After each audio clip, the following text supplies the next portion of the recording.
हम्म, सुरतामा तोर रोवत रहे थो, सुरतामा तोर रोवत रहे थो, आठों पहर तो लगुनत रहे थो, आजा संगी झन अवतर सा। आप शुरुआती दौर में काफी अच्छा गाते रहे और बहुत व्यस्त रहे, फिर बीच कुछ ऐसा अंतराल आया कि आप थोड़ा सा हट गए। क्या कारण था कि आप कम कर दिए गाना? सर एक दौर ऐसा था जब मैंने गाना शुरू किया था, जब गाने हिट हो रहे थे मेरे, जी जी। तो मैं एक दिन में 3-3 स्टूडियोज में गाता था। जी। आज 3 स्टूडियोज में बुक हूँ, कल 4 स्टूडियोज में बुक हूँ, सुबह से लेकर रात तक गा रहा हूँ। लेकिन फिर मैंने देखा गाते गाते गाते मैंने देखा फाइनेंशियल जो है मुझे बहुत ज्यादा बेनिफिट नहीं मिल रहा है।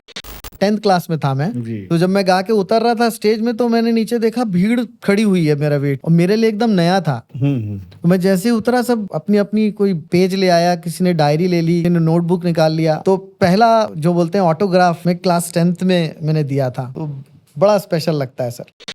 एक बहुत अच्छी फिल्म बनी थी, मुंबई में रिकॉर्डिंग थी, जी। बहुत मेहनत किया था मैंने, और उस फिल्म में सोनू निगम जी ने भी गाया था और मुझ नाचीज के भी गाने थे, तो 2 गाने थे।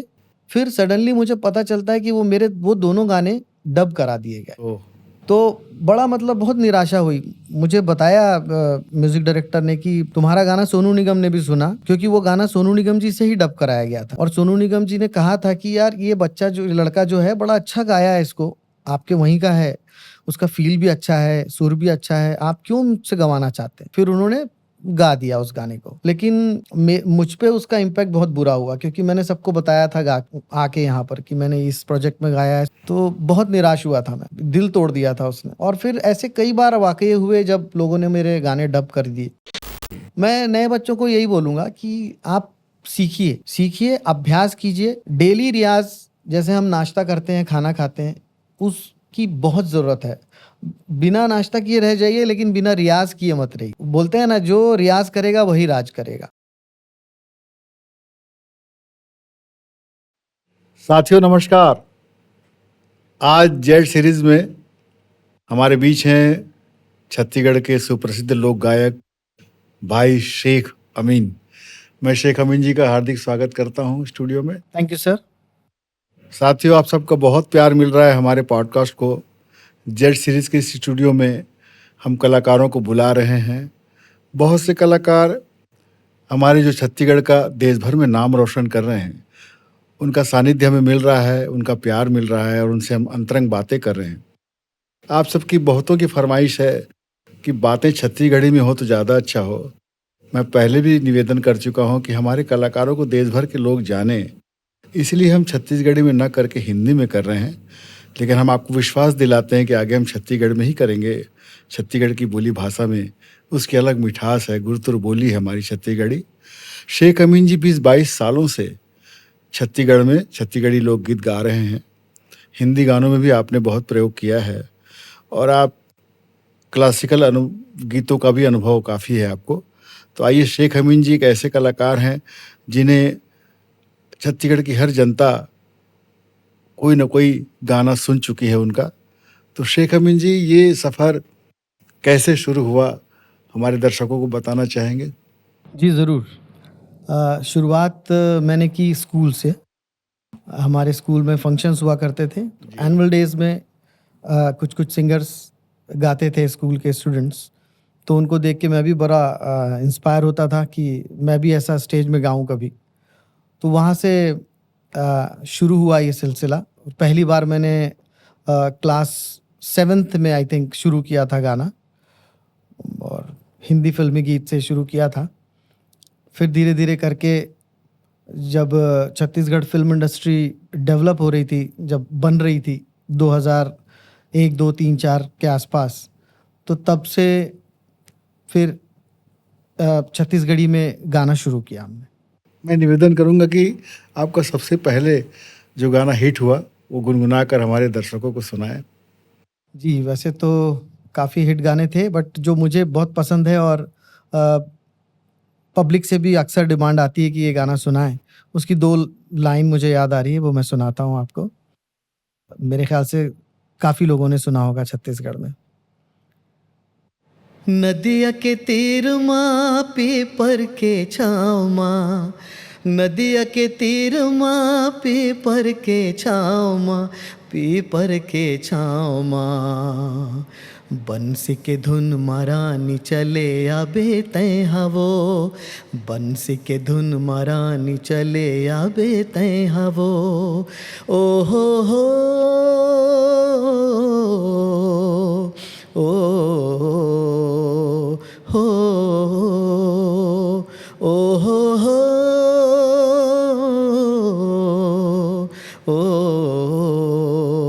ओ हो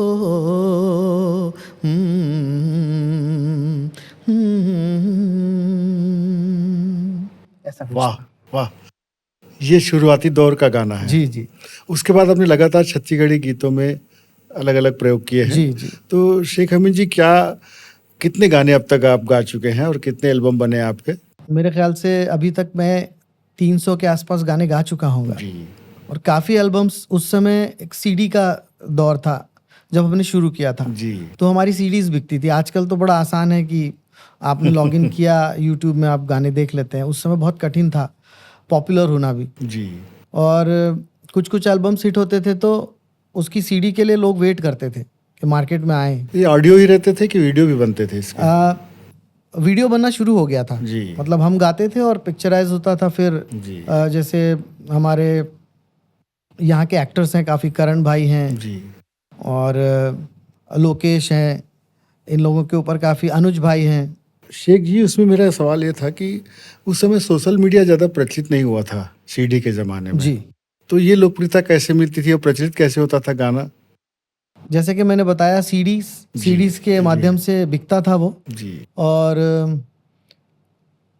मतलब गांव-गांव में जैसे किसी के यहाँ कुछ प्रोग्राम हो रहा है, जी। तो वहाँ एक सीडी बज गई, वहाँ अच्छा। से वो गाना, मतलब लोगों को पसंद आने लगा। माउथ टू माउथ पब्लिसिटी ही उस माउथ समय टू एक जरिया थी। अदरवाइज तो सोशल मीडिया तो अभी बहुत इजी हो गया है। जी जी। उस समय कठिन था बहुत। तो 300 गाने आपने गाए जी। और एल्बम कितने बने बताया आपने? एल्बम मुझे लगता है मैंने लगभग 50 एल्बम में तो गाया होगा। और फिल्मों में भी आपने गाया है? फिल्मों में भी, काफ़ी फिल्मों में कौन गाया कौन सी मैंने। फिल्मों में ज़्यादा जो हिट हुआ गाना? देखिए, एक मेरी शुरुआत हुई थी जरत है जिया मोर, एक फिल्म आई थी 2002-3 के आसपास। उसमें शक्ति कपूर जी ने एक्टिंग किया था। अच्छा। वो उसकी मतलब मेजर उसका अट्रैक्शन था उस फिल्म का। तो वहाँ से शुरू किया। सूरज महानंद जी ने मुझे ब्रेक दिया था इंडस्ट्री में, जी वहाँ से शुरू किया। उसके बाद काफ़ी फिल्में आई, बनिहार आई और रघुबीर आई, प्रेम चंद्राकर जी की फिल्म थी। और अब मोर पारी है, ऐसे ऐसे ऐसे काफ़ी सारी मूवीज़ में एज ए मैंने गाया। प्लेबैक सिंगर आप उसमें सब में गाना गाते जी हैं? जी, सब में गाया था मैंने। कोई एक आधा अच्छा हिट गाना हमें सुनाना चाहेंगे? हिट गाने, एक थोड़ा सा सैड सॉन्ग है, वो मैं सुनाऊंगा आपको। वो भी बहुत अजीज है लोगों को। उसकी 2 लाइन मैं सुनाता हूँ आपको।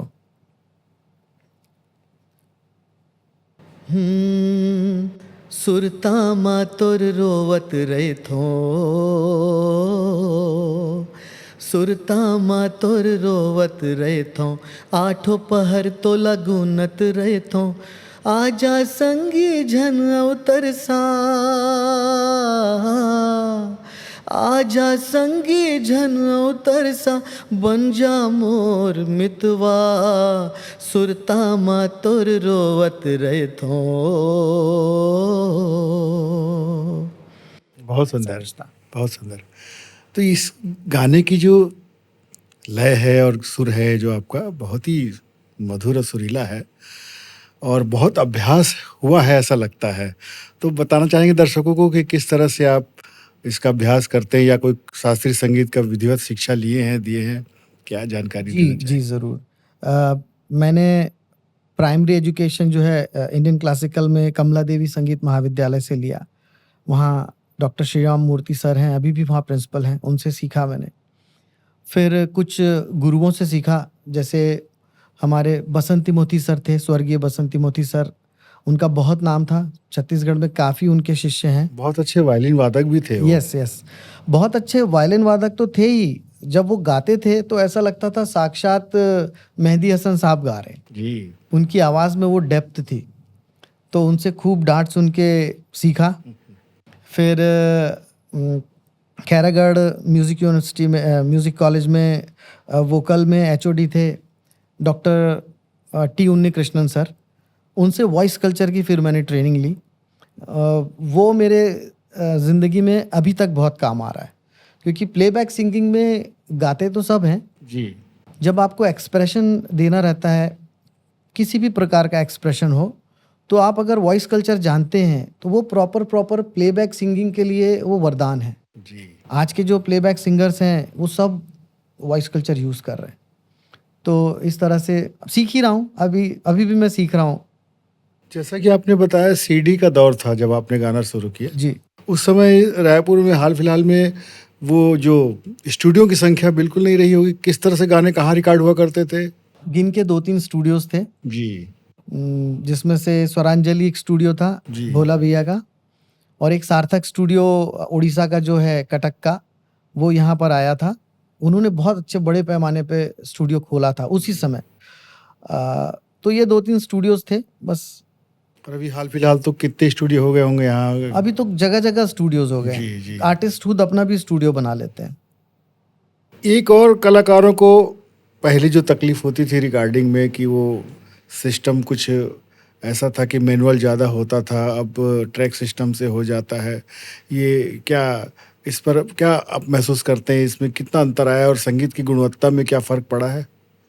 देखिए, उस समय जब हम लोगों ने शुरू किया था, तो मेन स्टूडियो जो था कटक में था, जी सार्थक स्टूडियो।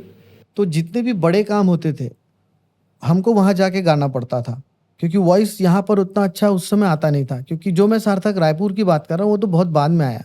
इनिशियली जी जब आप बड़े-बड़े प्रोजेक्ट्स गाते थे, फ़िल्मों के प्रोजेक्ट्स गाते थे, तो ट्रैक वहाँ बनते थे, क्योंकि उनकी ट्रैक बनाने की क्वालिटी और जो वहाँ पर जो आर्टिस्ट थे उस समय, वो बड़े ट्रेन्ड आर्टिस्ट थे, क्योंकि उड़ीसा फ़िल्म इंडस्ट्री बहुत पहले से डेवलप्ड है बहुत डेवलप है। जी और उनका जो मेलोडी सेक्शन है बहुत ज़बरदस्त। जी तो वहाँ जाके हम फिर वॉइस ओवर करते थे, फिर वो मिक्स होके यहाँ आता था।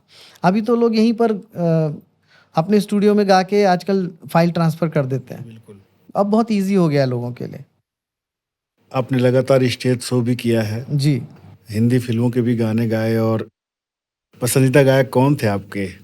मेरे हमेशा से पसंदीदा गायक रहे हैं रफ़ी साहब और लता जी। ये 2 मेरे सबसे ज़्यादा फ़ेवरेट सिंगर्स हैं। और मैं तो ये बोलूँगा, अगर किसी को सिंगर बनना है, तो इन सिंगर्स को सुन लीजिए आप अच्छे से, जी तो कुछ ना कुछ बन जाएँगे। वाह, तो सही कहा आपने। जी। तो स्टेज प्रोग्राम का कोई ऐसा अनुभव, और कब से स्टेज प्रोग्राम दे रहे हैं? गाने एल्बम हिट होने के बाद कि शुरू से आप देते रहे? जी, मैंने तो स्टेज शुरू किया था 9th क्लास से। जी मैं बहुत छोटा था जी और उम, लोग मुझे सुनने आते थे कि इतना छोटा बच्चा कैसे गाता है फ़िल्मी गाने, और काफ़ी यहाँ के आर्टिस्ट भी सुनने आते थे मुझे उस दौर में। और ख़ासियत ये थी कि मुझे, जैसे रफ़ी साहब का हम हर साल शो करते थे, उनको श्रद्धांजलि देने के लिए, रफ़ी नाइट। तो उसमें मुझे बड़े कठिन गाने मिलते थे, जो क्लासिकल बेस्ड गाने रहते थे वो मुझे मिलते थे। और क्योंकि मैं छोटा था, तो मुझे डबल एडवांटेज मिलता था। एक तो क्लासिकल सॉन्ग गा रहा हूँ और ऊपर से छोटा हूँ, तो काफ़ी भीड़ आती थी सुनने के लिए। बड़ा मज़ा आता था। वो दौर ही एकदम डिफरेंट था। मतलब बचपन से ही आपको स्टेज की झिझक खत्म हो गई थी? जी, जी। कोई झिझक नहीं था, कोई संकोच नहीं था, तो आपने खुल के प्रयोग किया। जी। और छत्तीसगढ़ी गानों में भी स्टेज प्रोग्राम देते रहे हैं? जी। जी। तो इसका दौर जो चला फिल्मों का, उसमें जो फिल्मों में प्रसिद्धि मिलनी थी, वो किस तरह की है छत्तीसगढ़ी फिल्मों की स्थिति, आप बताना चाहेंगे? देखिए, शुरू में जो फ़िल्में बनी, जैसे मोर छैया भुइयाँ से तो दौर शुरू हुआ, जी और वहाँ से जो पिकअप हुआ, उसके बाद कुछ साल चला, उसके बाद फ़िल्म इंडस्ट्री का दौर बड़ा बुरा आया। काफ़ी फ़िल्में हफ़्ते भर में उतर जाती थी, 2 हफ़्ते में मुश्किल से, ज़्यादातर हफ़्ते भर में ही उतर जाती थी। तो स्कोप जो है धीरे-धीरे ऐसे लगने लगा कि अब जो है मामला कुछ बनेगा नहीं। फिर धीरे-धीरे सतीश जैन जी ने फिर एक और मूवी बनाई, फिर वो सुपर हिट हुई। वो ऑक्सीजन देने का काम किया उसने इंडस्ट्री को। जी फिर काफ़ी अच्छे-अच्छे डायरेक्टर्स और प्रोड्यूसर्स आने लगे। अब तो खैर काफ़ी अच्छा हो गया है छत्तीसगढ़ इंडस्ट्री। ये इंडस्ट्री अमीन जी, अभी तो बिखरी हुई है, सब अपने स्तर पे काम कर रहे हैं। कोई ऐसा संगठित इसका कोई रूप अभी बना नहीं, ऐसा लगता है मुझे। क्या कहना चाहेंगे? बिल्कुल सही कहा सर आपने। अभी भी यहाँ पर आर्टिस्टों को संगठित संगठित होने की ज़रूरत है जी, और गवर्नमेंट से भी जो हमको यहाँ पर सहायता मिलनी चाहिए इंडस्ट्री को, जी, अभी तक वो पेपर्स में है, अनाउंसमेंट्स काफ़ी हुए हैं, बट मुझे अभी तो दिख नहीं रहा है कि कुछ अच्छा एक एक पक्का-पक्का काम हुआ हो गवर्नमेंट की तरफ से और कुछ जगह दी गई हो। जैसे बड़े-बड़े दूसरे मुंबई में हैं या साउथ में हैं, स्टूडियोज़ हैं, जहाँ पर शूटिंग्स होती है। आज भी हमारे यहाँ लोग जाके किसी झरने के किनारे, नदी के किनारे ही शूट होते हैं। अभी तक एक प्रॉपर स्टूडियो अभी तक बना नहीं है यहाँ पे। सरकारी स्कीम और सरकारी प्रक्रिया को अगर छोड़ दें, तो जैसे अदर स्टेट में शेख अमीन जी, बहुत सारे इन्वेस्टर आते हैं, जी। पैसा लगाते हैं, उद्योगपति, बड़े कारपोरेट घराने के लोग। छत्तीसगढ़ में ऐसा कुछ हुआ है, माहौल बना है कि कुछ लोगों ने पैसे लगाए हों, कि कलाकार को संघर्ष करना पड़ रहा है कि कुछ बड़े इन्वेस्टर आए हों? देखिए, अभी भी संघर्ष का दौर तो है। जी, अगर मैं बोलूँ सब कुछ बहुत अच्छा है, रोज़ी-रोज़ी तो गलत होगा बोलना। अभी भी संघर्ष तो कर ही रहे हैं लोग। जो एस्टेब्लिश कलाकार थे पहले के, अनुज भाई जो हैं, जी, करण भाई हैं, इन्होंने काफ़ी अच्छा-अच्छा काम किया और उसके बाद मन कुरैशी जैसे आर्टिस्ट आए। अभी एक बहुत नया लड़का जो बहुत अच्छा काम कर रहा है, हमारा अ, साहू, उसका पूरा संदीप साहू या समथिंग उसका नाम है, वो मैं रिकलेक्ट नहीं कर पा रहा हूँ, वो भी बहुत अच्छा काम कर रहा है लड़का। तो संघर्ष तो है सर अभी भी। शेख अमीन जी, जैसा कि अन्य स्टेट में वहाँ की फ़िल्मों को, गानों को प्रमोटर्स मिलते हैं, इन्वेस्टर मिलते हैं, बड़े उद्योगपति वहाँ पैसा भी लगाते हैं। छत्तीसगढ़ में क्या ऐसा हुआ है? और छत्तीसगढ़ में लोग क्यों नहीं आकर्षित हो रहे हैं यहाँ की फ़िल्म इंडस्ट्री के प्रति?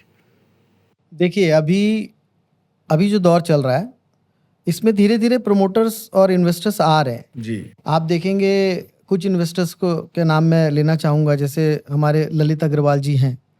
वो इतने बड़े इंडस्ट्रियलिस्ट हैं, लेकिन उनका कला के प्रति जो रुचि है उनकी, जी, वो बहुत ज़बरदस्त है। वो कभी भी बहुत अच्छे जो शोज़ होते हैं, म्यूज़िकल शोज़ में मुलाकात होती है उनसे और उनका रुझान बड़ा है। तो वो अब धीरे-धीरे उन्होंने एक बहुत अच्छा स्टूडियो भी खोल के जेड रखा सीरीज़ है, वाला ज़ेड सीरीज़ स्टूडियो, ये वाला जो हमारा उनका ही है स्टूडियो। जी, और वो अब आर्टिस्टों को प्रमोट कर रहे हैं। जी, जी, तो ये जो है ना एक ऑक्सीजन की तरह है हम लोगों के लिए। जी, जैसे मुझे अभी काफ़ी गाने इन्होंने गवाना शुरू किया बीच में और अभी आज भी मैंने एक गाना रिकॉर्ड किया, बहुत अच्छा रोमांटिक सॉन्ग है, मस्ती वाला। तो ललित अग्रवाल जी जैसे लोग आएँगे सामने तो और ये समृद्ध होगा इंडस्ट्री। छत्तीसगढ़ इंडस्ट्री की जी, संभावनाएँ बहुत हैं। बिल्कुल, बिल्कुल। आप शुरुआती दौर में काफ़ी अच्छा गाते रहे और बहुत व्यस्त रहे जी, फ़िल्मी दुनिया में, छत्तीसगढ़ी एल्बम में। फिर बीच कुछ ऐसा अंतराल आया कि आप थोड़ा-सा हट गए। जी। कुछ आर्थिक परेशानी कह सकते हैं या पारिवारिक क्या कारण था कि आप कम कर दिए गाना और आज भी आप उतना नहीं गा रहे हैं जितना कि लोगों को अपेक्षा है आपसे? सर देखिए, म्यूज़िक जो है मेरा पैशन है जी, और कौन अपने पैशन को जीना नहीं चाहता है। जी। लेकिन सच्चाई ये भी है कि पैशन के साथ-साथ आपको अपना घर भी चलाना है सर। तो ऐसा क्या लगता है कि छत्तीसगढ़ी फ़िल्म इंडस्ट्री में गीत संगीत की दुनिया में बहुत ज़्यादा आर्थिक लाभ नहीं है? सर एक दौर ऐसा था जब मैंने गाना शुरू किया था, जब गाने हिट हो रहे थे मेरे, जी, जी। तो मैं एक दिन में 3-3 स्टूडियोज़ में गाता था। जी, आज 3 स्टूडियोज़ में बुक हूँ, कल 4 स्टूडियोज़ में बुक हूँ, सुबह से लेकर रात तक गा रहा हूँ। लेकिन फिर मैंने देखा गाते-गाते मैंने देखा फाइनेंशियल जो है मुझे बहुत ज़्यादा बेनिफिट नहीं मिल रहा है। जी, क्योंकि जो लोग, जो प्रोड्यूसर्स लाखों रुपए कमा रहे हैं हमारे गानों से, जी, हमको कुछ नहीं दे रहे। जी, मैं बता भी नहीं सकता हमको कितना पैसा मिलता था तब और आज भी आप अगर सिंगर्स का रेम्यूनरेशन देखेंगे तो ना के बराबर है, बहुत कम है। बहुत कम है। तो ये देखते हुए फिर मुझे एक तो घर तो चलाना ही है, जी, फिर मैंने अपना एक स्ट्रीम देखा जहाँ मैं नौकरी करूँ, अपना घर परिवार चला सकूँ। तो ये एक कारण था कि मैं बीच में थोड़ा-सा डिस्ट्रैक्ट हो गया था। यही कारण है, क्या करें सर? तो जॉब भी करते हैं आप और संगीत के लिए भी समय देते हैं, बहुत बड़ी बात है। और पारिवारिक ज़िम्मेदारी के चलते, लेकिन वर्तमान में भी क्या लग रहा है आपको आगे और आप इसमें प्रयोग करेंगे और कुछ एल्बम आ रहे हैं आपके? जी सर, अभी कुछ फ़िल्मों में भी गाया है मैंने और कुछ एल्बम अभी इन कुछ 1 डेढ़ 2 सालों से वापस से काम जो है पटरी पे आ रहा है धीरे धीरे। जी और नई जनरेशन को भी पता चल रहा है अच्छा शेख अमीन यही हैं जिनके हम गाने सुनते थे वाह। पहले। तो धीरे धीरे पटरी पे आ रही है गाड़ी।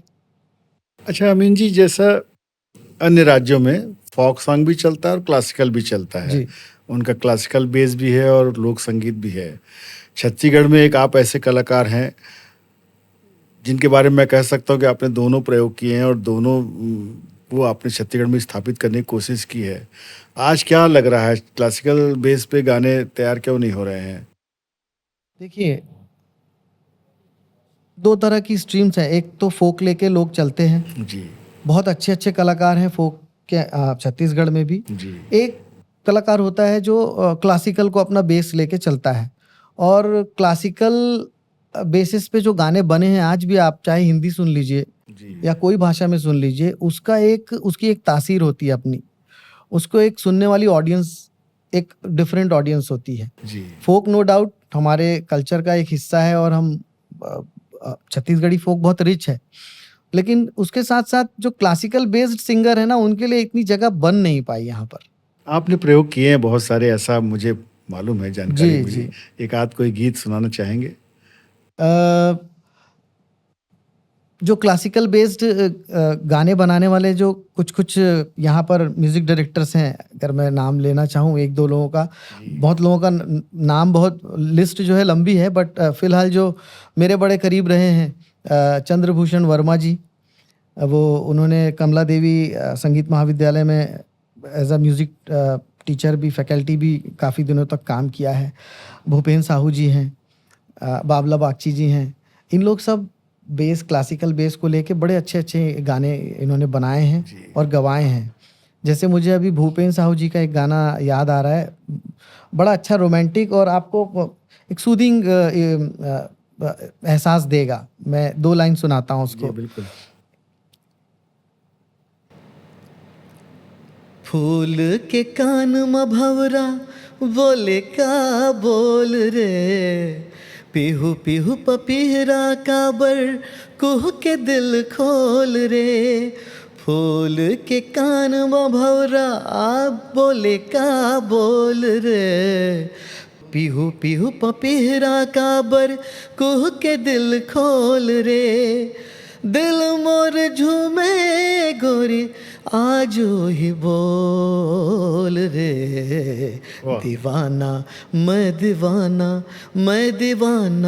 गोरी तोर, दीवाना हाँ दीवाना मैं दीवाना गोरी तोर। वाह। तो इसकी तासीर एक अलग ही आपको उतार चढ़ाव और जो मेलोडी है। ये आजकल के गाने जो बन रहे हैं, जी ठेठ लोकगीत बन रहे हैं, लोकगीत के भी तासीर में नहीं लगते कभी कभी गाने। दुख होता है कि किस तरह से गाने बन रहे हैं। क्या कारण है अमीन जी कि इस तरह के प्रयोग क्यों नहीं हो रहे यहाँ पे, और इंडस्ट्री क्यों इस तरफ ध्यान नहीं दे रही है फिल्म इंडस्ट्री छत्तीसगढ़ की? आप देखेंगे फोक के नाम पे कुछ लोग भोजपुरी भी ले आते हैं। जी आपको नए बच्चे जो हैं सुनने वाले, अगर आप उनको भोजपुरी ही परोसेंगे जी तो उनको तो लगेगा यही हमारे यहाँ की संस्कृति है। अदरवाइज बिल्कुल। छत्तीसगढ़ी फोक बहुत ही रिच है, बहुत ही रिच। काफ़ी लोगों ने लक्ष्मण मस्तूरिया जी से लेके ममता चंद्राकर जी से लेके कविता वासनिक जी, बिल्कुल इन्होंने सब बहुत फोक पे काम किया है, इन्होंने जिंदा रखा उसको। जी तो वो सुनना चाहिए, बट वो भोजपुरी मिक्स कर देते हैं हिट होने के नाम से। जी। और एक ट्रेंड भी चला है वो ऑटो ट्यून वाला, आपने ऑटो ट्यून चल रहा है जी, इसके बारे में क्या कहना जी? ऑटो ट्यून में गा के सिंगर सुपर हिट हो जाते हैं। जी अमीन को सुनने के लिए ऑटो ट्यून की ज़रूरत नहीं है आपको, लेकिन बहुत सारे अभी सिंगर्स ऐसे मिलेंगे आपको जिनको ऑटो ट्यून के बदले बगैर आप सुनेंगे अगर, तो आप पहचान नहीं पाएंगे कि ये वही सिंगर है। इतना अंतर आ जाता है। बहुत ज़मीन आसमान का अंतर। ऑटो ट्यून में आप सुरों को उठा उठा के लगाते हैं वहाँ पर मैकेनिकली। जो ओरिजिनल सोल से आपके जो सुर लगते हैं उसकी बात अलग होती है। मशीन कभी भी इंसानी फीलिंग्स की जगह नहीं ले सकती। मेरा ऐसा सोच है, maybe I am wrong, कुछ लोग मेरे से असहमत भी हो सकते हैं, लेकिन मुझे ऐसा लगता है सर।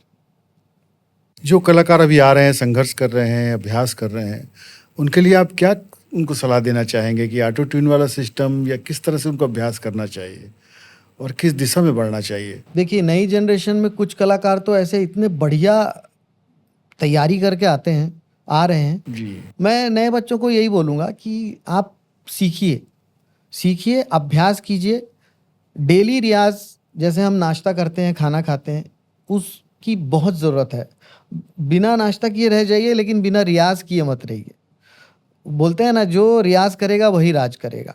बहुत बढ़िया। ये मेरा संदेश है सर। जी, जी।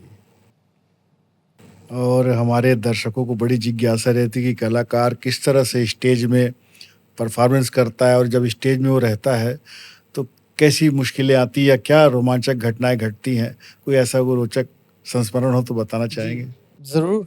ऐसे बहुत सारे हैं। मैं एक कॉलेज का वाक़या बताता हूँ आपको। मैं 12th क्लास में था और एक दुर्गा कॉलेज में एनुअल डे था उनका।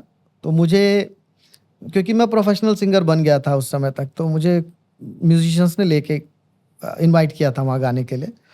तो मैं गा रहा था, ऐ दिलरुबा कितना हंसी मिला, मेले में भी ये दिल है अकेला, दुनिया जाने ना जाने आज यहाँ, पर तुझको पता तू ही मेरी लैला, तू कब ये जानेगी, तू कब ये मानेगी। तो मैं गा रहा था और मैं मूड में था। ऊपर सारी लड़कियां बैठी हुई थी, नीचे सारे लड़के थे। अब वहां से भाई आपके फैंस तो हैं, लड़कियों ने इतना हूटिंग शुरू कर दी, फूल वगैरह सब फेंकना शुरू कर दिया। तो वहाँ माहौल ऐसा हो गया था कि जो नीचे लड़के खड़े थे उनमें से कुछ लड़के बड़े नाराज हो गए कि ये क्या कर रहा है। तो तनाव की स्थिति उत्पन्न हो गई थी। तो फैन भी मिल जाते हैं और कई बार ऐसी स्थिति भी हो जाती है कि आर्टिस्ट को थोड़ा सा लोग दूसरे वे में भी ले जाते हैं। तो ऐसे बड़े अच्छे अच्छे और रोचक वाक़ये होते रहते हैं स्टेज अगर आप करते हैं तो।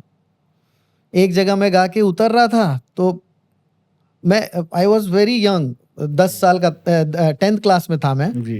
तो जब मैं गा के उतर रहा था स्टेज में, तो मैंने नीचे देखा भीड़ खड़ी हुई है मेरा वेट करते हुए, और मेरे लिए एकदम नया था। तो मैं जैसे ही उतरा, सब अपनी अपनी कोई पेज ले आया, किसी ने डायरी ले ली, किसी ने नोटबुक निकाल लिया।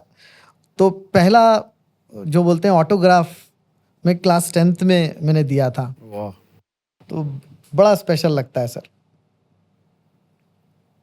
ऐसा भी होता है शेख अमीन जी कि कलाकार जो होता है वो लगातार अपना प्रदर्शन करता रहता है, पर बहुत निराशाजनक स्थिति भी कभी-कभी आती है, चुनौती भी आ जाती है। तो ऐसा कोई दौर आया हो तो आपने उसका सामना कैसे किया? और हमारे दर्शकों और कलाकार भाइयों को ज़रूर बताएँ कि निराशा के क्षणों में किससे प्रेरित होते हैं आप और कौन-सी ऐसी चीज़ें जो आपको ताकत देती है, संबल देती है? एक बहुत अच्छी फ़िल्म बनी थी, पिक्चर का नाम नहीं लूँगा मैं, नहीं लेना चाहूँगा, जी। क्योंकि फिर लोग आहत भी हो सकते हैं उससे। मुंबई में रिकॉर्डिंग थी, जी। बहुत मेहनत किया था मैंने, और उस फ़िल्म में सोनू निगम जी ने भी गाया था, और जसपाल जी जो नदिया के पार फ़िल्म में जिन्होंने गाया था, जी, जी। उनके भी गाने थे, और मुझ नाचीज़ के भी गाने थे। तो 2 गाने थे। मैंने बहुत मेहनत करके, तैयारी करके गाने रिकॉर्ड किए। लोगों ने बहुत एप्रिशिएट किया। इवन मैं बताऊँ, मैं उस समय 20-21 साल का था। वहाँ पर जो बाहर से भी प्रोड्यूसर आए थे, उन्होंने भी सुन के मुझे प्रोजेक्ट भी ऑफ़र कर दिया था। मतलब इतना अच्छा एक्सपीरियंस था। जी। फिर सडनली मुझे पता चलता है कि वो दोनों गाने डब करा दिए गए। ओह! तो बड़ा मतलब बहुत निराशा हुई। मुझे बताया म्यूज़िक डायरेक्टर ने कि तुम्हारा गाना सोनू निगम ने भी सुना, क्योंकि वो गाना सोनू निगम जी से ही डब कराया गया था। और सोनू निगम जी ने कहा था कि यार ये बच्चा, जो लड़का जो है, बड़ा अच्छा गाया है, इसको आपके वहीं का है, उसका फ़ील भी अच्छा है, सुर भी अच्छा है, आप क्यों मुझसे गँवाना चाहते हैं? तो प्रोड्यूसर्स ने बोला नहीं, हमको आपसे गँवाना है कुछ, हम हमारा अपनी प्लानिंग्स हैं। तो उन्होंने 1-2 बार मना किया, फिर वो भी प्रोफ़ेशनल हैं, जी। फिर उन्होंने गा दिया उस गाने को। लेकिन मुझ पे उसका इम्पैक्ट बहुत बुरा हुआ, क्योंकि मैंने सबको बताया था आके यहाँ पर कि मैंने इस प्रोजेक्ट में गाया है। सोनू निगम जी से मुलाकात भी हुई थी उस समय, जाहिर सी बात है। तो बहुत निराश हुआ था मैं, दिल तोड़ दिया था उसने। और फिर ऐसे कई बार वाकये हुए जब लोगों ने मेरे गाने डब कर दिए। ये सब आर्टिस्टों के साथ होता है एक्चुअली, मेरे साथ भी हुआ था। तो मैं तो दुआ करता हूँ कि ये और किसी के साथ ना हो ऐसा। उस क्षण में आपने कैसे अपने आप को संभाला? कौन सी चीज़ आपको संबल दी, ताकत दी?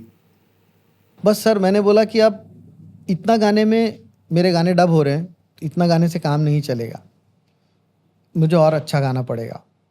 मैं सच बता रहा हूँ ईमानदारी से। मैंने और रियाज़ किया, मैंने और सीखा, और गुरुओं के पास गया, जी, और फिर मुझे काम वापस से उससे भी कहीं ज़्यादा काम मिलना शुरू हुआ। बहुत अच्छा। तो कोप अप करने का सबका अपना अपना तरीका है। कुछ लोग निराश होकर बैठ जाते हैं, कुछ लोग और मेहनत करते हैं। तो मैं दूसरे वाली कैटेगरी में हूँ। बहुत बढ़िया। तो जाते-जाते कोई अच्छा सा गीत और सुना दें शेख अमीन जी, और हमारे कलाकारों को कोई अच्छा संदेश दें आप। जी ज़रूर। जैसे कि मैंने बोला आपको कि मेरे फेवरेट सिंगर रफ़ी साहब हैं, तो उनके गाने की कुछ लाइन सुनाऊँगा। ज़रूर। मैं नाचीज़ गलतियों के लिए अभी से माफ़ी माँगता हूँ मैं सबसे। रफ़ी साहब का गाना गाना इतना आसान नहीं है। जो मेरा शुरू से one of my favourite song सुनाऊँगा मैं, 2-4 लाइन।